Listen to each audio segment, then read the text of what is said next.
তুই যে বিয়ে করছিস, ঠিক আছে, আমাদের ব্যাচের সব থেকে বিউটিফুল বিয়ে তোর হচ্ছে, যেখানে আমরা সবাই থাকছি, তো তোর কেমন লাগছে?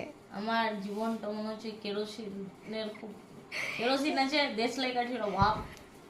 এই যে তোমরা সবাই দেখতেই পাচ্ছ যে এখন পিউর মেহেন্দি চলছে। এদিকে কিন্তু পিউ কিন্তু পুরো বিধ্বস্ত হয়ে গেছে, শাড়ি ফাড়ি কোনোদিন পরেনি, যেটাকে আমরা বলি বাবার কালে না পরা। তো জোর জবরদস্তি গাল মন্দ করে শাড়ি পরানো হয়েছে।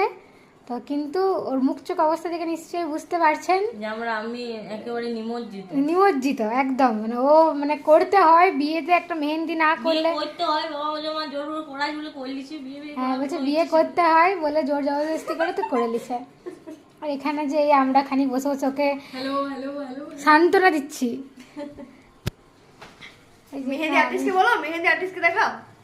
Hello mehndi artist. এই যে আর্টিস্টও কিন্তু একজন ফ্রেন্ডই হয়, ওই জন্য ও আমার সঙ্গে তাল মিলিয়ে খিস্তি মারছে অনেক। সেই চলছে।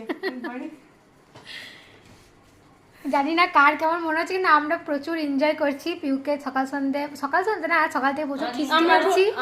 তো অনেক ভালো লাগছে। আজ পিউ এই কাল বাদ পরশু পিউয়ের বিয়ে।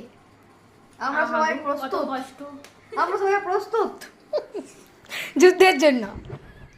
হে রণচন্দ্র।